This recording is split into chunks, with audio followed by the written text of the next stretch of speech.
Início do terceiro bloco do Tribuna Livre, como eu falei, a gente está conversando aqui com o vereador Emerson Jarudi e o vereador Roberto, as lideranças novas que se apresentam aí para o pós-Lava Jato, como a gente comentou agora há pouco. Mas eu ia tratar de uma questão que eu deixo mais para frente, que é a eleição na Câmara de Vereadores, não sei se vocês já estão discutindo. E o Osmir está Não, mas eu queria fazer uma pergunta ao Emerson. O Emerson, diga, meu amigo. as 7 últimas disputas eleitorais de Rio Branco, a primeira se deu que até 1982 os prefeitos das capitais eram indicados pelo governador. Aí veio a eleição de 85, 88, 92, 96, até a última. Todas as disputas eleitorais de Rio Branco se deram cabeça a cabeça. Perfeito. Foram precisos contar a última urna para saber quem seria o eleito. A única diferença apreciável foi na disputa entre Calume e Ariosto, que teve uma maioria de 8 mil votos. As demais eram 2 mil. Que para a época era representativa. Nossa, muito, aí veio, Jorge ganhou do Mauri com 3 mil votos, Mauri ganhou do Marcos Afonso com 3 mil votos, Flaviano ganhou do Angelim. 3.500 votos. Aí, de repente, nessa última eleição, o Marcos Alexandre se reelege com 44 mil votos de maioria sobre o segundo lugar, que foi a candidata do seu partido. Do PMDB, Eliane Ziazek. Houve algum erro no processo? Estou perguntando para o Emerson. Para o Emerson? Não, para os dois. Houve algum erro? O que foi que você que estava aliado à campanha do Marcos ao partido, né? Ao partido, a aliança? Ele estava na Frente Popular. E você? O que foi que houve de errado, de equivocado? Ou se não houve erro? Ou quais foram as circunstâncias que conduziram para isso? O Marcos, ele andou muito durante o mandato dele, isso é nítido, todo mundo sabe. E ele se preparou muito bem para os debates, né, para as propostas. Ele tem os números na mão, conhece bairro por bairro, rua por rua. E eu acho que falta esse preparo para os demais candidatos à Prefeitura de Rio Branco. Você precisa mostrar em números os projetos, como que vai fazer. Não pode ser aquilo utópico, aquilo que não vai dar para fazer. Eu acho que a população quis alguém nesse sentido. Né? E aí eu vejo que o Marcos... Uma segurança, né? Não mudar por mudar, mas mudar com alguém que tem uma proposta firme, uma proposta coerente. Eu acho que esse desnível foi mais por conta disso. Né? E aí você tem um Marcos disparando. Ao meu ver, foi isso. Né? Não sei se vocês têm o mesmo entendimento. Não, eu discordo totalmente do Emerson. Não poderia ser diferente, porque eu sou oposição, né, ao atual modelo de gestão implementado pelo município. E veja bem, eu acho que faltou à oposição vincular mais o PT ao atual prefeito Marcos Alexandre. Ele conseguiu se desvincular, ele não usou a cor do partido, que é vermelha, ele não usou a estrela do partido, ele não usou a sigla sequer do partido, que era o PT. Então ele soube se desvincular totalmente do PT, né, e ser um candidato atípico nessa esfera. E o plano de governo, ele mostrou um plano de governo do que nós vamos agora ver se ele vai executar. Porque eu já analisei o plano de governo anterior, que ele não cumpriu na íntegra, e já estou analisando o atual plano de governo dele, que é a proposta dele, e vou cobrar nos próximos 4 anos. Mas, Roberto, permita-me, Roberto. Perfeito. Então, nesse sentido, nós vamos ter uma eleição agora em 2018.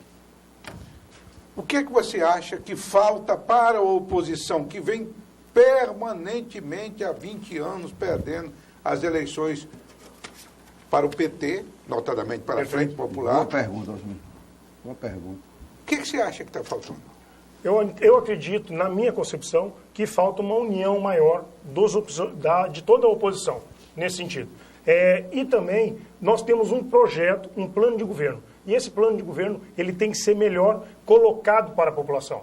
Ele tem que ser mais explicado à população. Assim como nós também precisamos de uma nova liderança, de uma pessoa que traga uma representatividade maior e uma segurança maior a toda a nossa população, aos empresários, aos fazendeiros, à nossa população de uma forma geral, para que a gente possa conquistar aquele nichozinho que falta, porque é muito pouco. Muito pouco.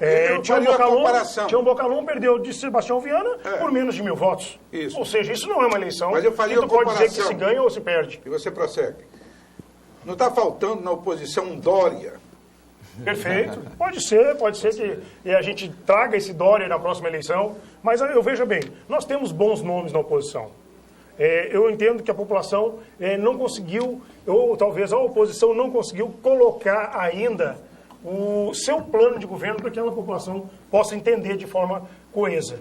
Nós temos um plano execuível, nós temos um plano que pode ser colocado em prática, né? Então o que falta mesmo é convencer a população disso. Mas veja bem, todas as últimas eleições, o Bocalon, por exemplo, é um grande caso, eu acabei de dizer, perdeu por menos de 1.000 votos uma eleição que ele estava sem ninguém do lado dele, sem uma representatividade, sem uma força, sem nenhum poder econômico ao lado dele. Mas nessa última eleição se inverteu, Roberto. Justamente.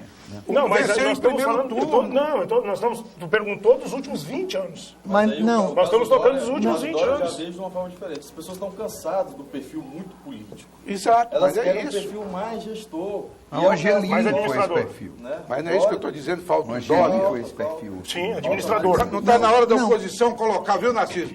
Um pouco as figuras tradicionais aí da política, um pouco de lado, para servir de cabo eleitoral. Aqui já entra com nome, Osmir, já entra com nome. Osmir. Você está falando de projeto, Osmir. Sim. mas já tem candidato a governador, pré-candidato a Senado, por exemplo, já botando o nome para... eu vou fazer minhas palavras do Roberto. Sim. Roberto, você citou repetidamente o nome de Tião Bocalon 3 vezes. E por quê? Como? Me explica.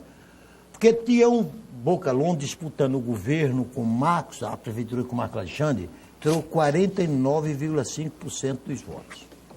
Disputando o governo com Tião Viana, 49,4% dos votos. Então, como é que numa campanha eleitoral dessa, que prometia ser dificílima para vocês, Dificílima. dado o potencial que tinha Marcos Alexandre, como é que vocês jogaram para escanteio essa figura, alijaram do processo eleitoral? Não aceitaram para vice. Não aceitaram. De forma alguma você pode falar isso para Roberto Duarte. Porque Não, eu Nós caminhei estamos com... falando para o partido. Não. Eu caminhei com o Bocalon em 2014. Eu fui candidato ao Senado a convite do Bocalon somente pela alternância de poder. Somente pela alternância de poder. Sim, O mas Bocalon, ele é veio um para o projeto. representante do partido, você foi Sim. um representante do PMDB. Na Do Câmara PMDB. Municipal. Sim. Não posso dizer aqui Mas como o representante do PMDB na executiva. recusou a Eu não- candidatura do Bocalon, Do Márcio. recusou a candidatura da Marfisa, que é esposa do senador Petecão. E a do Márcio Bittar. E a do Márcio Bittar. Eu não vi essa recusa. Não, mas eu foi- acho que foi... Não adianta o você- projeto foi você discutido não na vai mesa. esconder. Não, A não estou recusa, escondendo. não O projeto tem foi como na mesa. esconder. A vice foi decidida na mesa dos partidos. Quem decidiu foram os partidos. Não foi assim. Ora. Não. Então por que o PSD ficou do nosso lado? Não. Por que o DEM Porque ficou não- do nosso porque lado? não tinha outra Por que o alternativa. PP ficou do nosso lado? Mas se, Eles iam ficar com a mas se Frente vocês Popular. estão falando agora É. do PP... Mas se vocês estão falando do nome do Bocalon, do nome da Marfisa, Não. do nome do Márcio Bittar, por que não tinha outra alternativa? Roberto, você pode dizer o seguinte, eu desconheço esse assunto. Não, mas é o que Porque eu eu iria estou pior. dizendo é o seguinte, o que eu vi na mesa foi que os partidos decidiram quem seria o vice. Não, O que foi me passado foi isso. Não foi. Eu estava numa pré-campanha, estava numa campanha, e aí aqui eu já faço a vocês um convite de chamar todos esses dirigentes partidários aqui para o Tribuna Livre e nós debatemos aqui esse assunto. Já fazemos isso. Mas, inclusive, já discutimos também essa questão. Dentro Na dessa verdade, temática. houve essa recusa do Márcio. Ô, sim. da- E não foi na mesa. Não, foi, tudo bem, mas foi eu digo conversa assim- de detentores de partidos. Mas veja bem, eu vou discordar um pouco de Cacicada. vocês. Ah, Da cacicada. cacicada. Eu vou discordar um pouco de vocês pelo seguinte sentido. Se havia esse leque de opções, por que imporem um vice? Por que aceitaram? Havia um leque de oposição, eu estou colocando para vocês, não para os meus partidos ali, mas colocando para vocês. Se havia um leque de opções, você citou Tião Bocalon, Marfisa, Márcio Bittar. Sim. Se havia esse leque de opções, por que ir com o PMDB? Porque não tinha outra saída. Era um que poderia ter a chance mínima de derrotar exato. o PT. Mas eu não... PMDB, Era o PMDB. Roberto. Tudo bem. Então, quer dizer, se o PMDB era a única chance, qual foi o erro de não colocar Tião Bocalon, não colocar Marfisa e não colocar o Márcio Bittar? De perder a eleição. O erro foi de perder a eleição. Não, mas veja bem. Olha Roberto, já que você está querendo ser prático, vamos ser práticos. Isso foi um acordo entre o senador Flaviano, ou o deputado Flaviano Melo, e o senador Gladys Cameli. Não, eu não conheço esse acordo. Eu não conheço esse acordo. Sabiam. Eu não conheço esse acordo. Você não conhece, mas a gameleira lá, a raiz da gameleira já se conhece. Sabe? Mas eu desconheço esse acordo. Eu desconheço esse acordo. Então você era um traído dentro do partido. Não, de forma alguma. De forma alguma, porque não houve ainda essa prova aí. O PSL é um partido dirigido pelo juiz aposentado Pedro Longo, e até onde se sabe muito, ele é extremamente fiel à Aliança Frente Popular, né? Ao PT, inclusive. E você disse que tomou uma linha assim de independência. Como é que você conseguiu isso na campanha? Então, ou você não fez campanha para prefeito? Não, eu não fiz campanha para prefeito. Ele o que assume. acontece? Eu de uma pureza faço parte chocante. de um movimento chamado Geração Atitude. E esse movimento Geração Atitude. Nós entrevistamos ele aqui, rapaz. Esse movimento ele prega alguns valores. Inclusive a questão de aliar a figura do vereador ao prefeito, por questões de fiscalização lá na frente. Porque se você já começa dando apoio lá na frente, você não consegue fazer a fiscalização. A fiscalização é relativa, está tudo no portal de transparência. Tu é do passado, vamos ver a turma do presente. Não vejo, não. E é o que acontece hoje dentro da Câmara. O ponto fraco da Câmara é a fiscalização. Claro. Porque tem a maioria, né, não fiscaliza, enfim. Independente de entrar o Marcos Alexandre, independente de entrar a Eliane Sinhazic, né, o próprio Carlos Gomes ou Vaz, eu iria fiscalizar da mesma forma assim como vou. Isso, então, correto. O meu material, ele não tinha nada relacionado a prefeito. Nós tivemos essa independência para trabalhar dessa forma, deixamos as claras desde o começo para o PSL, e o PSL foi brilhante, porque aceitou isso. Em momento algum eu recebi alguma ligação para falar, Emerson não faz isso, Emerson faz aquilo, deixou a gente trabalhar. E o resultado final foi que o partido saiu forte, elegeu 2 candidatos, que é muito... tirando o PT, a segunda representatividade, junto com o PSDB dentro da Câmara. Né? Teve uma votação expressiva, dos partidos da Frente Popular foi o segundo mais bem votado. Né, em todo o estado cresceu muito, então quem saiu ganhando ao final foi o partido. E quando eu liguei para agradecer o doutor Pedro Longo, eu até falei que essa confiança continue durante o mandato. Porque essa foi o maior exemplo de uma hora que o PSL ganhando. fechar a questão, o PSL fecha a questão para votar um projeto que vai de encontro aos interesses da população, se for uma medida dura, como está sendo a PEC. Perfeito. Porque ele tem senador e deputado votando contra tudo. Sim. Né, com certeza, vários. Qual é a posição sua, por exemplo? Eu não fecho questão. Mas o partido fecha. Pode fechar, mas eu não fecho questão. Eu vou votar de acordo com a sociedade pensar. Explico. Deixa eu explicar. Renunciei à ajuda financeira do partido. Não teve um real do partido isso é na minha importante, eu vi isso campanha. aqui. É interessante, porque nunca vi. Renunciei por 2 motivos. O primeiro deles, um fundo partidário de 900 milhões de reais que hoje existe no Brasil, quase 1 bilhão, e essa conta quem paga somos nós. E o segundo era justamente para que lá na frente o partido não cobre essa fatura. Então, toda a campanha ela foi desgastante, foi muito mais sacrificosa do que qualquer outra, para justamente conseguir essa independência de lá dentro, conseguir votar de acordo com os interesses da sociedade. Se você não está pensando no seu futuro político, eu estou. Eu ia dizer isso porque aí o voo Mas por quê? É voo curto. Esse voo é curto, porque o partido não dá legenda. Eu vou dizer. O partido não dá legenda depois. Mas quem elege é o povo. Não, dá licença. O PSL... Mas os Estados Unidos tem um candidato. Não tome as minhas palavras como desrespeitosa.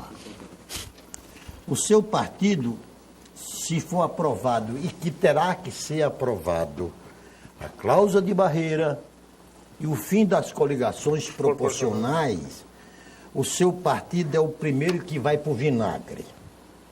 Se acaba. E nessa circunstância, você vai para qual lado? Para qual partido? Primeiro tem que acabar para depois eu pensar nisso. Hoje eu sou do PSL, eu nunca pensei em estar em Mas agora está corridinha Mas pense. Agora eu quero dizer o seguinte, em defesa dele, eu quero dizer que um quadro jovem de valor, ele será abrigado em qualquer partido. Mas não independente, Jasmin. Você tem história na política? Não, mas sim. Como é que ele vai ser independente? Ele vai fazer parte de um partido tem partido que diretrizes. pense igual a ele. Ele vai ver os partidos que sobrarem e vai dizer, esse partido mais ou menos aqui raciocina como eu raciocino. Então eu vou me abrigar nele. Isso é natural. Não, mas, Osmir, você Mas sabe, nada impede da gente debater as questões juntos, você né? sabe Que eu que isso é a vou seguir pra um lado, contradição da lógica partidária. É isso que eu estou É dizendo. a contradição. Existe a fidelidade Mas- partidária. Entendi. Essa questão, ela já tá vem sendo entendendo. A levantada. fidelidade partidária, claro. Essa questão já vem sendo levantada desde o começo. Né? Até hoje é a mesma questão. Né? Mas, enfim, o que a gente quer falar é que a gente vai votar de acordo com os interesses da sociedade. Claro. Ponto. Se for ruim para a sociedade, independente de ser um projeto da frente, Mais um bom pra projeto da oposição, coletividade. mais bom para a coletividade, a gente vai votar. Narciso, eu vou dar um exemplo aqui. Aquele Regufe, lá de Brasília, que é deputado federal. É o grande exemplo que a gente usou. Agora, é deputado federal ou senador? Senador. Senador agora. Está sem partido. Ele age absolutamente Porque de forma a independente. avacalhação presente permite que ele se comporte assim. Mas é isso que ele está aqui dizendo. Mas numa estrutura partidária A forte, ele não pergunta que eu sobrevive. fiz foi o seguinte: quando tiver que passar dessas duas Cláusula de barreira. nós vamos Proibição ficar de com no coligação. máximo Proibição de coligação. 6 partidos. O PMDB, PSDB, o PSDB, o DEM, o PRB, o DEM, o PRB o PT, O PR. e o PR. o PR também. o Quando PT. muito. Eu não sei quem vai sobreviver. Vamos ver. Então, PDT. O Regufe também vai ter que aposentar, né? Temos Não, alguns outros também que vão não. ter que aposentar. Ele vai ter que se Não, mas se eu definir. penso O na Regi, hora o pensa, PSOL. eu acho que no momento ele está correto. Agora, deixa eu fazer só uma pergunta aqui para Chegamos ele. ao final. Mas disse, está correndo em Brasília lá, que o Temer só conseguiu aprovar a PEC do teto porque abriu as torneiras da teta. É verdade. Até onde eu tenho conhecimento, Hein? não. Até onde eu tenho conhecimento, não. Veja bem. Né? Aí teve um Sim, jantar. um jantar, porque há jantar muito faz tempo parte da política. porque há muito tempo não acontecia. Foi bom, é bom exatamente. destacar isso aí, porque há muito Não, tempo mas não Roberto, acontecia nessa isso. Câmara ali, fisiologista, teve... O próprio Bolsonaro. Até abertamente, pela TV Globo, o cara dizia, não, viram, o presidente não liberou os Bolsonaro carros meus não- ainda, como é que eu vou O votar? que faltou aqui Não, foi esse fiquei chocado. entendimento com o Claro, mas Congresso veja bem, o que eu Nacional. estou querendo dizer é o seguinte, como o Emerson citou aqui, o jantar que houve na casa do presidente, aquilo ali é natural e é importantíssimo. Há quanto tempo não ocorria? Claro. Por que a O Dilma Temer foi fez, para o por que BS? a Dilma não fez? Não, Concordo a Dilma com não você, fez em nenhum momento. concordo com você. Ela fechou as portas para o parlamento, não havia conversa. Mas o Temer, como vem de lá, sabe como é que Ela funciona. está imaginando que era Chegamos a ao rainha da final. Inglaterra. Chegamos ao final do programa. Muito obrigado. E nós vamos encerrar tradicionalmente com uma frase, uma palavra, né? Eu quero só agradecer, Roberto, sua vinda aqui, Emerson Obrigado. também.